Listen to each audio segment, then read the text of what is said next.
was the people today we're going to be doing Bible stories, of course.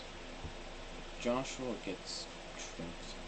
When the people of Gibeon heard how Joshua had defeated Jericho and they thought of a scheme to trick them. A group of them made as though they were messengers who had traveled a far way. They tied worn-out sacks to their donkeys and took leather wine pouches, also known as grape juice.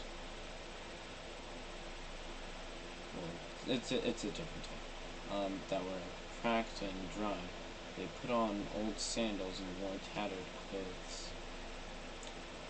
Then they made their way to the Israelites' camp at Gilgal and said to Joshua and the leaders, "We have come from a far off country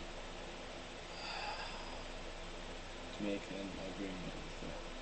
But the Israelite leaders said, How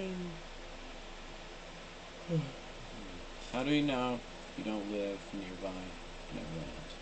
If you do, we can't sign any agreement. We are your servants," they said. "But this bread was warm when we packed it, and now it's dry and moldy. Look at our sandals and clothes. We are worn out from our long journey." The leaders believed them because of what they saw, but they did not ask the Lord about it.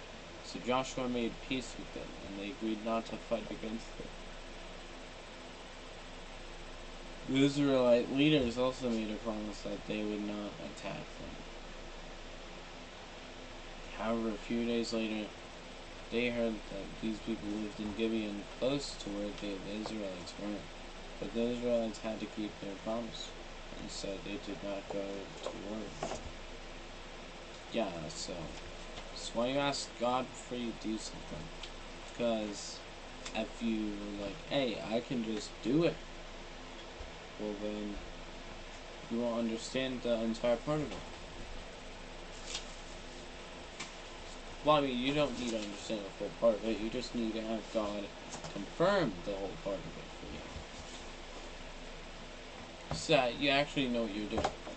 Anyway, the king of Jerusalem heard that Jericho and Ai... Oh my gosh, Ai had been conquered. He also found out that the people of Gibeon had made a peace deal with Israel to send a message to 4 other kings, "Come, help me attack Gibeon," because the people there have made peace with Joshua and the Israelites.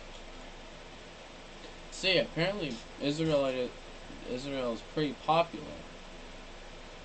It took down Jericho, Ai, and they ran away from Egypt. They literally have a lot of things. So the 5 kings moved their armies into place and attacked Gibeon. The Gibeonites sent an urgent message to Joshua: "Don't abandon us, we're being attacked. Come quickly and save us." Then Joshua and his whole army marched from their base at Gilgal to Gibeon. The Lord said to Joshua, "Don't be afraid of them, I've handed them over to you." The next day, the Lord made the enemy so confused and afraid that the Israelites easily overpowered the enemies and chased them as they fled. Because the 5 armies were big, the battle carried on for a long time. Joshua didn't want the enemy to escape in the dark, so he prayed that the sun would stand still over Gibeon. And the sun stopped. It stayed in the middle of the sky and didn't go down for almost a day.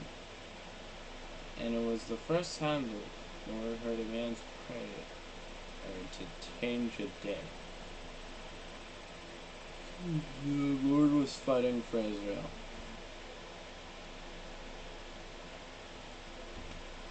I'm gonna end it here, guys. You guys learned some stuff, and yeah.